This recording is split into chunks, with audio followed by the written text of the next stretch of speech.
एक एक का नाम एक का नाम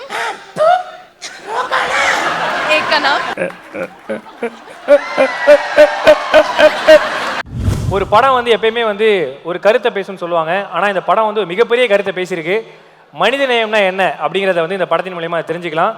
இந்த படம் வந்து எப்பயுமே வந்து ஒரு படம் வரும்போதே வந்து ப்ரமோஷன் ஆகும். ஆனால் இந்த படம் வந்து பார்த்ததுக்கப்புறம் ஒவ்வொருத்தவங்களும் பார்த்து இந்த படம் நல்லா இருக்குன்னு சொல்லிட்டு வேர்ட் ஆஃப் மவுத்தே போய் இந்த படம் ஹிட்டான படம் இது. எம்மதமும் சம்மதம், மதங்கள் வந்து இங்கே வேறு இல்லை அப்படிங்கிறத வந்து அந்த கருத்தை நிலைநாட்டி மக்கள் மத்தியில் மிகப்பெரும் வரவேற்பை பெற்ற படம் தான் அயோத்தி.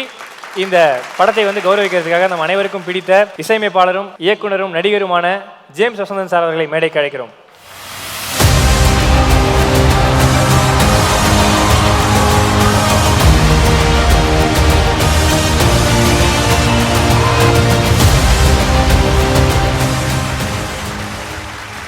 Thank you sir. அதாவது சார் நீங்கள் தான் சார் அவார்டே கொடுக்கணும் சார். தேங்க்யூ, நான் வந்ததுக்கு தேங்க்யூ சொன்னேன் சார். ஓகே சார், ரொம்ப நன்றி சார். எங்களை அழைப்பு ஏற்று வந்ததுக்கு ரொம்ப ரொம்ப நன்றி சார். ஏன்னா நீங்கள் கௌரவிக்க போகிறவர் வந்து உங்களுக்கு ஒன்றும் புதுசு இல்லை, உங்களுக்கு ரொம்ப நெருக்கமானவர், பரிச்சயமானவர். சமீபத்தில் நட்புக்காக படம் பண்ணார். இன்று பல பேருக்கு வந்து உதவி செஞ்சு அவர் கூட இருந்த எல்லாரையும் மேலே விட்டுட்டு இன்னைக்கு ஒரு வெற்றியை வந்து கூட்டமாக வந்து என்ஜாய் பண்ணுங்கிறதுக்காக அண்ணன் வந்திருக்காரு. நம்ம அனைவருக்கும் பிடித்த இயக்குனர் நடிகருமான சசிகுமார் அண்ணனுக்கு Behindwoods gold hall of ஃபேமர்ஸில் வந்து பெஸ்ட் ரீடோல் 2023 அவார்டு வந்து அயோத்தி படத்துக்காக கிடைச்சிருக்கு. ஒரு மிகப்பெரிய கைத்தல் கொடுத்தலாம் அண்ணனுக்கு. Behind which Gold Hall of Fame actor in a lead role 2023, Shashi Kumar for Ayothi.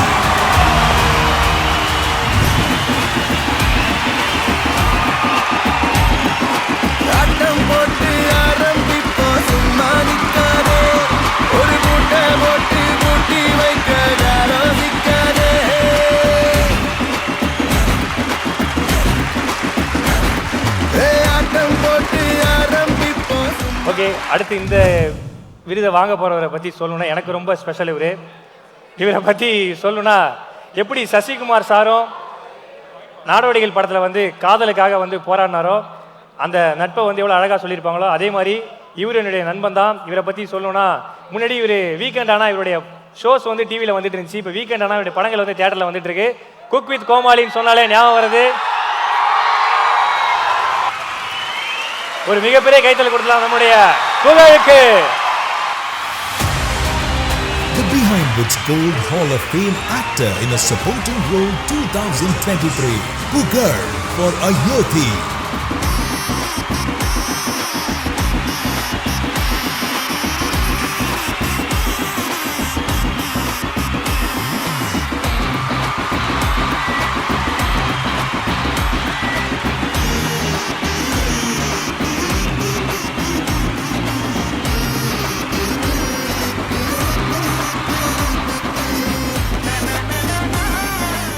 படம் வந்து கதை கேட்கும் போதே உங்களுக்கு தெரிஞ்சிருக்கும் படம் எந்த அளவுக்கு வரும்னு சொல்லிட்டு. இந்த அளவுக்கு இம்பாக்ட் கொடுக்குன்னு எதிர்பார்த்தீங்களா நீங்கள்? கதை கேட்டவுடனே நான் ப்ரொடியூசர்கிட்ட சொன்னேன், சார் இது டைரக்டருக்கு எனக்கு ஹீரோயின் எல்லாருக்குமே பேர் வாங்கி தரோம், உங்களுக்கு பணம் வருமானு எனக்கு தெரியாது, ஆனால் ரிஸ்க்கு தான் அப்படின்னு சொன்னேன். இல்லை இப்படி ஒரு படம் நான் பண்ணணும் அப்படின்னு சொன்னார். ஆனால் படம் வந்த பிறகு அது மக்களாகிய நீங்கள் அதை வந்து ஒவ்வொருத்தரும் அதை பார்த்து அதை பெருசாக கொண்டு போயிட்டீங்க. ஸோ அவருக்கும் ஒரு நல்ல லாபம் வந்தனால தான் அவர் அடுத்தும் இந்த மாதிரி படங்கள் பண்ணணும் அப்படின்ற ஒரு விஷயந்தான். நாம் என்னவா மக்களுக்கு படம் கொடுக்குறோன்ற ஒன்று இருக்குது. நாம் அவங்க இதை தான் எதிர்பார்க்குறாங்க, இப்படி தான் எதிர்பார்ப்பாங்கன்னு நம்ம ஒரே மாதிரி கொடுக்காம வேறு ட்ரை பண்ணலாம் அப்படின்றத இந்த அயோத்தி எனக்கு, டைரக்டருக்கு, எல்லாருக்குமே ஒரு இதை எடுத்து காமிச்சிருக்கு. ஸோ ப்ரொடியூசரும் அந்த மாதிரி படம் பண்ண வருவாங்க. ஸோ அதுக்கு ஒரு உதவியானதுக்கு மக்கள் தான் காரணம். நிச்சயமான இந்த படம் நீங்கள் சொல்கிற மாதிரி மக்கள் மத்தியில் பேரும் கிடச்சிது, தேட்டருக்கு ஷேரும் கிடச்சிது. அதனால தான் வந்து மக்கள் இன்னும் அயோத்தியை வந்து ஓடிடியில் கொண்டாடிட்டு இருக்காங்க. மாமா புகழை பற்றி சொல்லணும். ரொம்ப நேரமாக வெறும் இதில் பிளட் டெஸ்ட் பண்ண வந்த மாதிரியே உட்காந்துருக்காரு. மாமா எல்லா படத்துலையும் நீங்கள் காமெடி பண்ணியிருப்போம் மாமா. இந்த படத்தில் வந்து ஒரு கேரக்டராக பண்ணியிருக்கேன், அதை பற்றி என்ன நினைக்கிறேன்? இல்லை ரொம்ப தப்பாக எடுத்துக்காதீங்கப்பா த்ரோட்டு. இல்லை ரொம்ப ஹாப்பியாக தான் இருந்தது. ஏன்னா ஒரு ஸ்டோரி நரேட் பண்ண பேர் இது என்ன வாய்ஸ் தெரியுமா? அயோத்தி படம் போறதுக்கு முன்னாடி நுரையீரல் பஞ்சு போறது பாதிக்கப்பட்டது. எல்லாத்துலேயும் அயோத்தி இருப்போம், அதனால தான். சரியா? அதாவது கதையை ஸ்டோரி சொன்ன உடனே அவர் வந்து சொன்னார், சார் உங்களுக்கு குக்கு கோமெல்லாம் பார்த்து ரொம்ப நல்லா ரசிச்சிருக்கோம் சார், பயங்கரமாக காமெடி பண்ணுவீங்க சார், நல்லா இருக்கும் சார். ஆமாம், அப்போ ஓகே சூப்பர்ண்ணா, ஆனால் இந்த படத்தில் நீங்கள் காமெடியே பண்ணக்கூடாது சார். அந்த விஷயம் யார் ரொம்ப ஹெவியாக சிரிச்சது? நான் தான் மாமா. நீதான். ஆமாம். பண்ணக்கூடாதுன்னாரு. ஓகே, அது படம் பார்த்துட்டு நான் உட்காந்து பார்த்தப்ப ஓகே, இந்த படத்தில் காமெடி ஆக்சுவலாக இருக்கக்கூடாது அப்படின்னு தான் நாங்கள் நினச்சோம். அண்ணன்ட்டெல்லாம் பேசின பேர் நினச்சோம். அதாவது வந்து இதில் வந்து ஒரு மனிதத்தை வந்து சொல்லுது. ஸோ அந்த இடத்துல நம்ம ஒரு காமெடி பண்ணி அதை எந்த இடத்துலையுமே அந்த கதையை வந்து மாறிடக்கூடாதுன்ற ஒரே விஷயத்துக்காக இந்த இடத்துல காமெடி வேணாம், இது நல்லா இருக்கணும். சசியனை சொன்ன புகழ் நீ காமெடி பண்ணணுன்னு எல்லாருக்கும் தெரியும் நம்ம, ஆனால் இந்த படத்துக்கு அது தேவைப்படலை. நம்ம வந்து ஒரு கேரக்டர் அழகாக பண்ணலாம். இந்த படம் நீ வந்ததுக்கப்புறம் பாரு, உனக்கு கண்டிப்பாக ஒரு நல்ல பேர் எடுத்து கொடுக்கும் அப்படின்னு சசியனை சொல்லிக்கிட்டே இருந்தார். அதே போல் இந்த படம் வந்து எனக்கு மட்டும் இல்லை, இந்த படத்தில் நடித்த அத்தனை பேருக்குமே அயோத்தி நல்ல ஒரு பேர் எடுத்து கொடுத்துருக்கு. சூப்பர். மக்களுக்குள்ளே எவ்வளோ மனிதம் இருக்குது அப்படின்னு சொல்கிறது இந்த அயோத்தி படம் மூலிமா எங்களுக்கு தெரியுது. Thank you so much. இந்த படத்தை என்ன இந்த படத்தில் யூஸ் பண்ண மந்தமூர்த்தி சாருக்கும் ட்ரைடன் ஆர்ட்ஸ் ரவி சாருக்கும் தேங்க்யூ சொல்லிக்கிறேன். பிரீத்தி, ஆஹா, நீங்கள் வந்து ஒரு விஷயம் வந்து ஆன்லைனில் பண்ணீங்க, அந்த ஆடியோ கூட பயங்கரமாக வைரல் ஆச்சு. அந்த ஆடியோவை அவங்க போட்டு நீங்கள் அதை கேட்டு அதை அப்படியே ஒரு சின்னதாக ரீக்ரியேட் பண்ணிங்கன்னா இங்கே இருக்கிற 50 பசங்க ஹாப்பி ஆவாங்க. அந்த ஆடியோ போட்டலாமா? பார்க்கலாம். एक मुर्गी के 2 बच्चे थे, एक का नाम था, एक का नाम था। जब मम्मी टुकड़ाती थी आता था, टुकड़ाती थी आता था। तब मम्मी डॉक्टर के पास गई और कहा जब मैं टुकड़ाती आता है, टुकड़ाती आता है। நான் ஃபஸ்ட்டு பார்க்கும்போது பல்லு வலிக்கிட்டு வாய் கூப்பிடிக்கணும்னு நினச்சேன். இந்த சவுண்ட் எப்படி கண்டுபிடிச்சிங்க? எங்களுக்காக பண்ணி காட்டுங்களேன். एक मुर्गी के 2 बच्चे थे, एक का नाम था, एक का नाम था। ஆஹா, சூப்பர், சிறப்பாக பண்ணீங்க. இது வந்து டெஸ்ட் உங்களுக்கு கிடையாது, அடுத்து மாமாக்கு தான். மாமா அதை அப்படியே பண்ணிவிடு மாமா. அவங்க பண்ணுறதை அப்படியே பண்ணிவிடு மாமா. एक मुर्गी के 2 बच्चे थे, 2 बच्चे थे। एक मुख के 2 बछड़ी। अच्छा, नो नो नो, एक का नाम था, एक का नाम एक का नाम था, एक का नाम इंता। சூப்பருங்க. எனக்கு சொல்லி டீச் பண்ணிக்கலாம், கற்றுக்குறோம். சொல்லுங்கள் ஒரு வாட்டி. இல்ல இல்ல, அவன் வேணா வாங்க, நான் கொடுக்குறேன். நீங்க ஏக நாம் சொல்லுங்க. मीनिंग सुन। ஏக நாம் சொல்லுங்கம்மா. एक ஏக நாம். एक का नाम, ஆஹா, एक का नाम, दूसरे का नाम। அங்க இருந்து வாங்குறியா? ஆமாம், இல்லை மாமா, ட்ரை பண்ணேன். நீங்கள் எல்லாரும் படத்தை பற்றி ப்ரொஃபஷனலாக கேட்டிருப்பாங்க, நான் பர்சனலாக கேட்குறேன். நீங்கள் சிங்கிளா?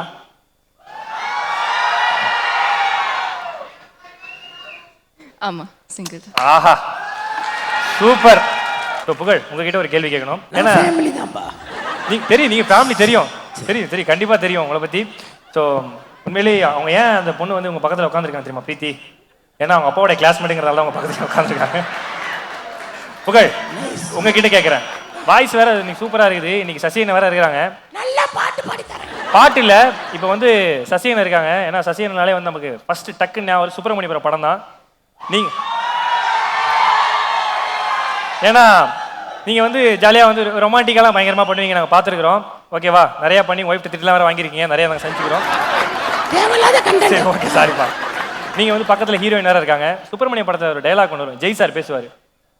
அந்த டைலாக்கு, என்ன பரமா உன்னை பார்த்து சிரிச்சிருக்கலாம்ல. என்ன பரமா? ஏய், வாய்ஸ் வருமா, கொஞ்சம் வெயிட் பண்ணு.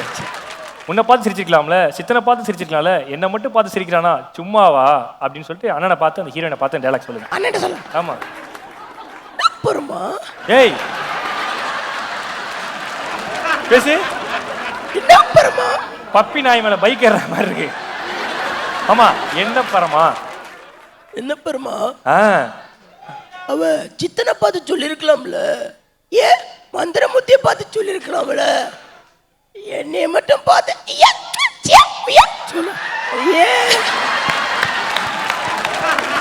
சூப்பர் அண்ணா. பதிலுக்கு உங்க டைலாக். நாங்களும் கலரா தானே தான் இருக்கும் அந்த டைலாக். நாங்களும் கலராக தான் இருக்கோம். புகழ், அந்த அண்ணன் சிரிப்பு சிரிச்சிங்களே, சிரிங்க. அது அண்ணன் சிரிப்பு இல்ல இல்ல, பல இடத்துல சொல்லிட்டாரு. இல்ல சிரிங்க சிரிங்க, சிரிச்சிங்களே ஏதோ.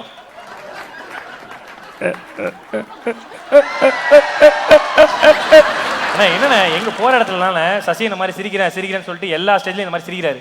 அதை பாத்துறீங்களாண்ணே? இந்த மாதிரி எல்லா ஸ்டேஜ்லயும் வச்சு நான் சிரிப்பா சிரிச்சுட்டேன். அது போகிற இடத்துலலாம் என்னையும் அந்த மாதிரி சிரிங்கன்றாங்க.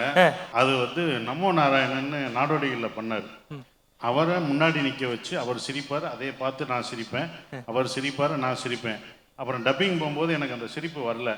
திருப்பி டப்பிங் அவரை எழுப்பி கூப்பிட்டு போய் யோ சிரியா வரமாட்டேங்கிறியான்னு சொல்லி சிரியான்னு சொன்னேன். அது ரொம்ப வருஷத்துக்கு அப்புறம் அது ஏன் சிரிப்பாக மாறி என்னை எல்லா இடத்துலையும் சிரிங்க நான் நமோ நாராயணன் தான் கூப்பிடணும், நான் வாயை மட்டும்தான் அசைக்க முடியும். ஏன்னா குரல் அவருது, ஆக்ஷன் என்னோடது. ஸோ இந்த மாதிரி நிறையா மாறும். அது சுப்பிரமணியபுரத்தில் பார்த்தீங்கன்னா அந்த லவ் சாங் வரும், கண்கள் ரெண்டால். அதில் இப்படி ஜெய் பண்ணுவாப்புல.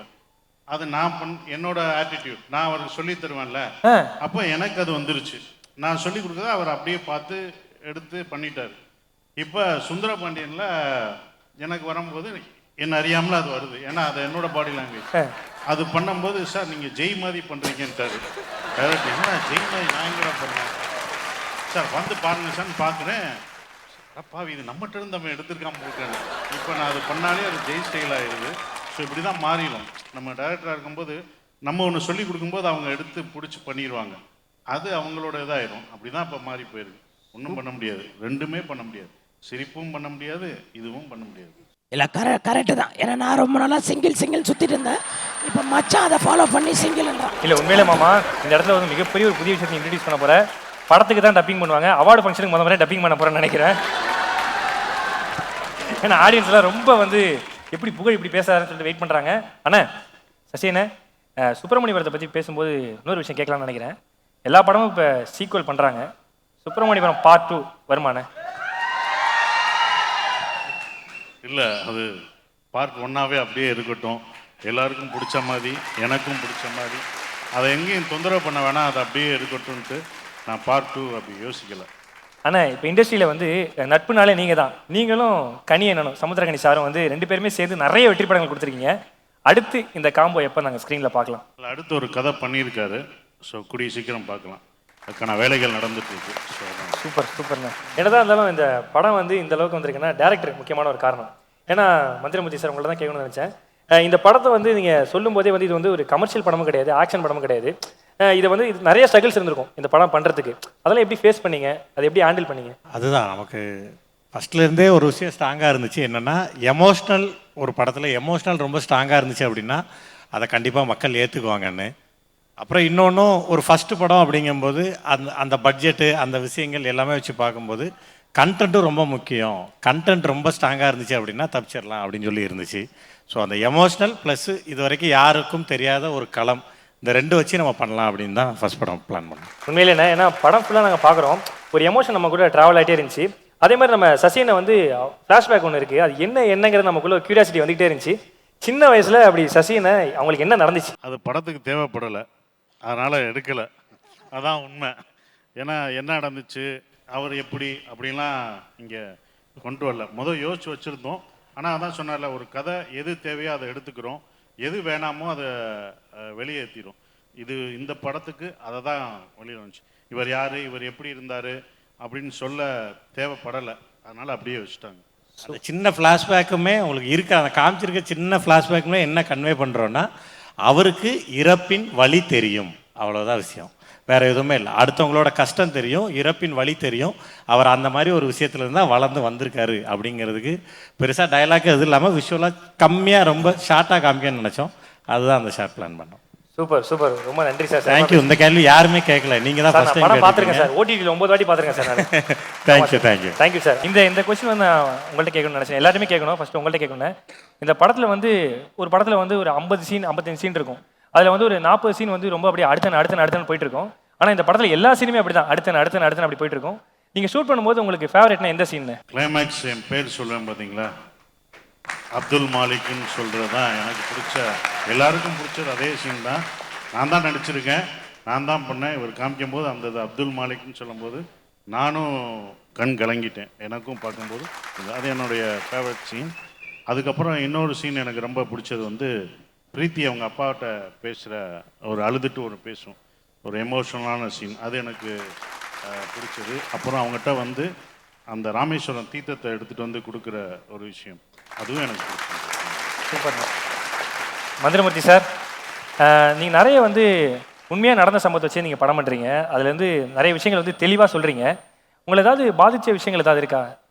நிஜத்தில் வந்து உங்களை பாதித்த விஷயங்கள் இந்த மாதிரி ஏதாவது இன்சிடென்ட்ஸ்? இல்லை, இந்த கதைக்கு அது உண்மையாக நடந்த சம்பவங்கும் போது அது அந்த அந்த இடத்துக்கு போய் வச்சாதான் இது தெரியும்னா, இந்த 7 சர்டிஃபிகேட்டு, அந்த ரூல்ஸ் அண்ட் ரெகுலேஷன் அதெல்லாம் இருக்கு இல்லையா? இப்போ சிந்திச்சு எழுதுறது வேற, இந்த கதையை பொறுத்த வரைக்கும் சந்திச்சு எழுத வேண்டியதாக இருந்துச்சு.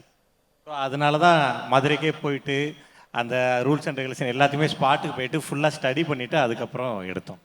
இந்த மாதிரி கதைகள் இப்படி பண்ணால் தான் நல்லாயிருக்கும். இப்போ சொல்கிறீங்களா உண்மைக்கு ரொம்ப நெருக்கமாக இருக்குன்னு, அதுதான் காரணம். கண்டிப்பாக ப்ரோ, ரொம்ப நன்றி ப்ரோ.